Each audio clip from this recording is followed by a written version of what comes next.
अस्सलाम वालेकुम स्टूडेंट्स, मैं हूं अब्दुल कुद्दूस बेग, आपका फिजिक्स टीचर। आज हम डिस्कस करेंगे एरर्स एंड अनसर्टेनिटीज को। तो स्टूडेंट्स स्टार्ट करते हैं आज के लेक्चर को। स्टूडेंट्स हम आज के लेक्चर को स्टार्ट करते हैं एरर से। हम देखेंगे कि एरर को किस तरह डिफाइन किया जा सकता है, एरर किन किन वजूहात की वजह से हो सकता है, यानी कि एरर के कॉजेज क्या हैं, एरर कितनी किस्म के हो सकते हैं और लास्ट पे एरर को एलिमिनेट या मिनिमाइज कैसे किया जा सकता है। स्टूडेंट्स एरर को उर्दू में कहते हैं गलती। एरर की डेफिनेशन की तरफ जाने से पहले हम एक एग्जाम्पल कंसीडर करते हैं। फॉर एग्जाम्पल स्टूडेंट्स, आपके सामने गंदम का एक बैग है जिस पे उसका मैस मार्क्ड है 80 kg, 80 किलोग्राम। अगर मैं आपसे कहूं कि इसका मैस आप खुद मेजर करें, आप बैग का मैस मेजर करते हैं 79 kg, which is your measured value. आप देखेंगे कि दोनों वैल्यूज यानी मार्क्ड वैल्यू और मेजर्ड वैल्यू में डिफरेंस है 1 kg, which is the error. अगर आपकी मेजर्ड वैल्यू भी 80 kg ही आती तो then there will be no error, because आपकी रीडिंग मार्क्ड वैल्यू के ही बराबर है। स्टूडेंट्स इसी एग्जाम्पल से हम एरर को किस तरह डिफाइन कर सकते हैं, तो स्टूडेंट्स सुनिएगा। Error is the difference between marked value and measured value. Error को डिफाइन करने के बाद हम देखते हैं कि किसी भी मेजरमेंट में एरर आने की रीजंस या कॉजेज क्या हो सकते हैं। नंबर 1, नेग्लिजेंस और inexperience of a person means that कि जो इंसान मेजरमेंट कर रहा है उसका पहले कोई एक्सपीरियंस ही नहीं है कि उस क्वांटिटी को हम किसी भी मेजरिंग इंस्ट्रूमेंट से कैसे मेजर कर सकते हैं, या वो जो इंस्ट्रूमेंट इस्तेमाल कर रहा है उसे वो इस्तेमाल ही नहीं करना आता, या उसकी किसी भी लापरवाही की वजह से भी एरर आ सकता है। Number 2, the faulty operators. This is the reason why error can also be occur in any measurement. मतलब हम जो इंस्ट्रूमेंट यूज कर रहे हैं वही खराब है या उसमें जीरो एरर मौजूद है।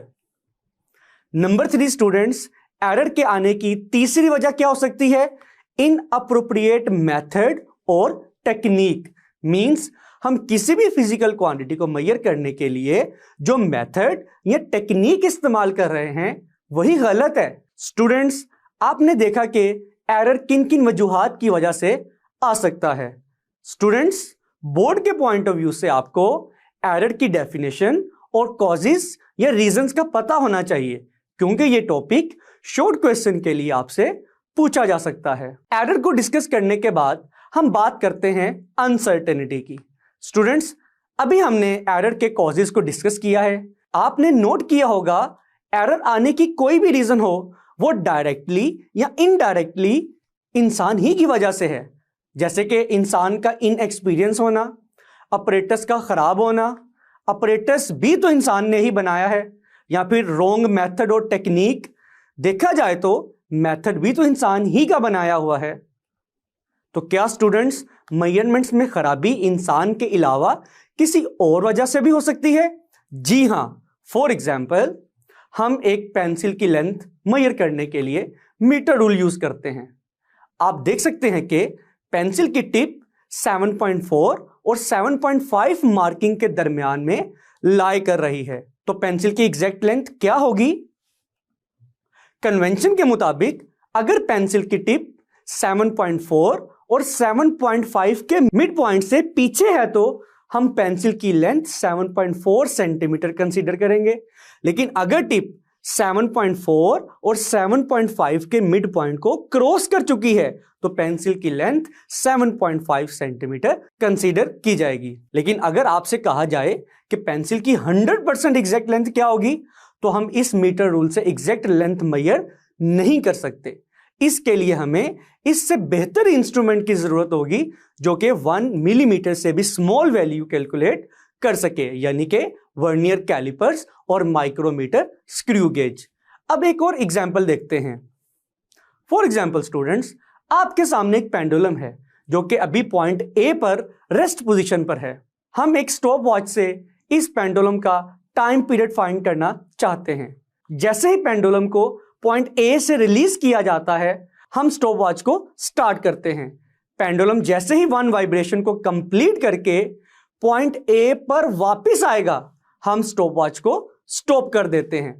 पहली बार स्टॉप वॉच पे 1 वाइब्रेशन का टाइम फॉर एग्जांपल 2.3 सेकंड आता है। अगर हम इसी एक्सपेरिमेंट को अगेन रिपीट करते हैं तो टाइम फॉर 1 वाइब्रेशन आता है 2.2 सेकंड्स। आप देख सकते हैं कि एक्सपेरिमेंट को हमने सेम कंडीशंस पर रिपीट किया है, यानी स्टॉप वॉच भी वही, पेंडुलम भी वही और स्टॉप वॉच को ऑन और ऑफ करने वाला पर्सन भी वही, लेकिन कैलकुलेटेड टाइम डिफरेंट आ रहा है। स्टूडेंट्स, ऐसी नॉन कंसिस्टेंट रीडिंग्स की वजह कुछ अननोन रीजंस हो सकती हैं। फॉर एग्जांपल, इसी एग्जांपल में जब हमने दोबारा टाइम पीरियड मेजर किया, मे बी हमने स्टॉप वॉच को थोड़ा लेट स्टार्ट किया हो या जल्दी स्टॉप वॉच को स्टॉप कर दिया हो। तो स्टूडेंट्स, ऐसी नॉन कंसिस्टेंट रीडिंग्स या डाउटफुल मेजरमेंट्स को डिफाइन करने के लिए फिजिक्स में हम अनसर्टेनिटी को यूज करते हैं। अनसर्टेनिटी का मतलब है शक्को शुबा, मींस कि आपकी मेजर्ड रीडिंग कितनी डाउटफुल है। तो स्टूडेंट्स, इन एग्जांपल्स को डिस्कस करने के बाद हम अनसर्टेनिटी को डिफाइन करते हैं। तो स्टूडेंट्स, देखते हैं अनसर्टेनिटी की डेफिनेशन को। It is an unavoidable error and it happens due to many reasons such as limitation of measuring instrument. Students, uncertainty को डिफाइन करने के बाद हम देखते हैं कि अनसर्टेनिटी की कौन कौन सी रीजंस या कॉजेज हो सकते हैं। नंबर 1, इनएडिक्वेसी और लिमिटेशन ऑफ एन इंस्ट्रूमेंट, मतलब किसी भी स्पेसिफिक क्वांटिटी को मेजर करने के लिए हम जो मेजरिंग इंस्ट्रूमेंट यूज कर रहे हैं वो उस फिजिकल क्वांटिटी को मेजर करने के लिए अप्रोप्रिएट ही नहीं है। फॉर एग्जाम्पल, हम एक मीटर रूल से एक वॉल की लेंथ मेजर करते हैं। हम लेंथ मेजर करने में कामयाब तो हो जाएंगे, लेकिन हमारी रीडिंग एक्यूरेट होने के चांसेस कम हैं, बिकॉज वॉल की लेंथ के लिए small metre rule appropriate instrument नहीं है। इसके लिए मेजरिंग टेप ज्यादा अप्रोप्रिएट मेजरिंग इंस्ट्रूमेंट है। नंबर 2, स्टूडेंट्स, अब हम देखते हैं कि किसी भी मेजरमेंट में अनसर्टेनिटी की दूसरी रीजन क्या हो सकती है। Natural variation of the object being measured. इस पॉइंट को भी हम एक एग्जाम्पल से समझने की कोशिश करते हैं। फॉर एग्जाम्पल स्टूडेंट्स, हम एक पेंडुलम बनाते हैं जिसमें इस्तेमाल की जाने वाली स्ट्रिंग थोड़ी सी फ्लेक्सिबल है। अब जैसा कि आपको मालूम है कि पेंडुलम का टाइम पीरियड किस पे डिपेंड करता है, t is equal to 2 pi square root L over G।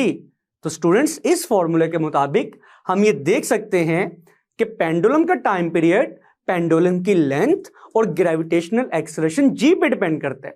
लेकिन स्टूडेंट्स, अगर हम अपने एक्सपेरिमेंट की पोजीशन चेंज नहीं करते तो G will always remain constant. तो स्टूडेंट्स, जैसा कि हम देख सकते हैं कि पेंडुलम का टाइम पीरियड पेंडुलम की लेंथ पे डिपेंड करता है। इसीलिए with the passage of time, जैसे जैसे स्ट्रिंग एक्सटेंड करेगी, पेंडुलम का टाइम पीरियड इंक्रीज होता जाएगा। आप कंफ्यूज हो जाएंगे कि फर्स्ट अटेम्प्ट में अगर टाइम पीरियड 2.1 सेकंड था तो कुछ टाइम के बाद जब हम एक्सपेरिमेंट रिपीट करते हैं तो टाइम पीरियड चेंज आता है। फॉर एग्जांपल, उसकी रीडिंग आती है 2.3 सेकंड्स। तो स्टूडेंट्स, आपने देखा कि किस तरह ऑब्जेक्ट की अपनी चेंजिंग से फाइनल रिजल्ट चेंज हो सकता है। Number 3, natural imperfections of a person sense. जैसा कि हमने प्रीवियसली देखा, अगर हम स्टॉप वॉच से time period of pendulum measure करते हैं तो किस तरह स्टॉप वॉच को टाइमली ऑन या ऑफ ना करने से रीडिंग्स में डिफरेंस आ सकता है। यह डिफरेंस हमारे लेट रिएक्शन टाइम की वजह से है, जो कि हमारी सेंसेस की लिमिटेशन है।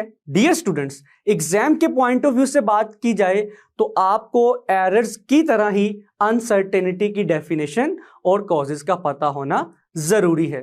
एरर और अनसर्टेनिटी को समझने के बाद हम एरर की डिफरेंट टाइप्स को डिस्कस करते हैं।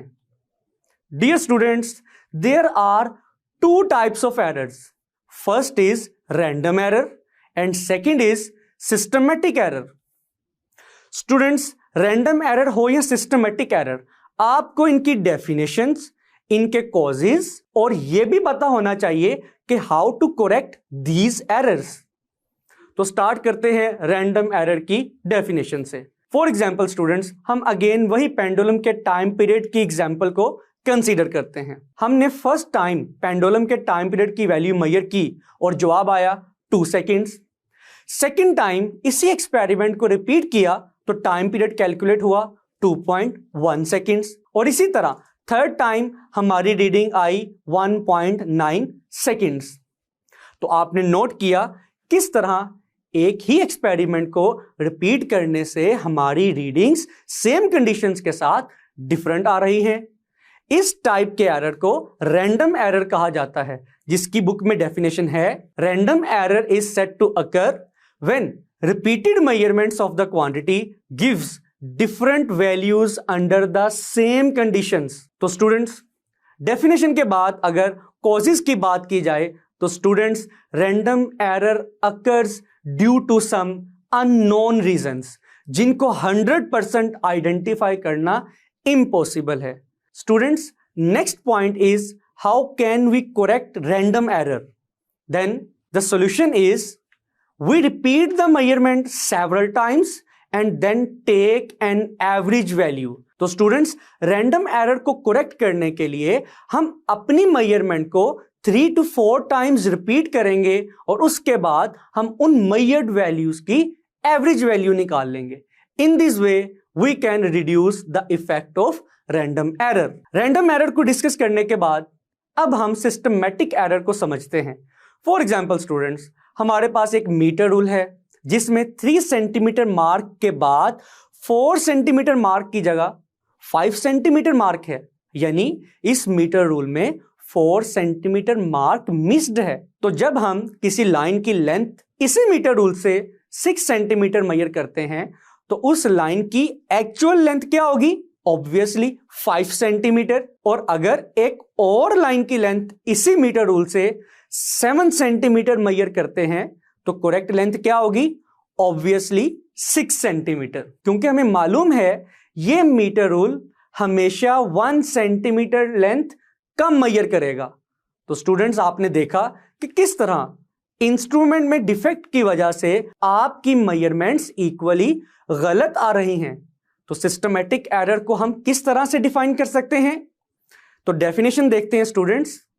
It refers to an effect that influences all measurements of a particular quantity equally. Now systematic error को डिफाइन करने के बाद इसके कॉजेस को देखते हैं।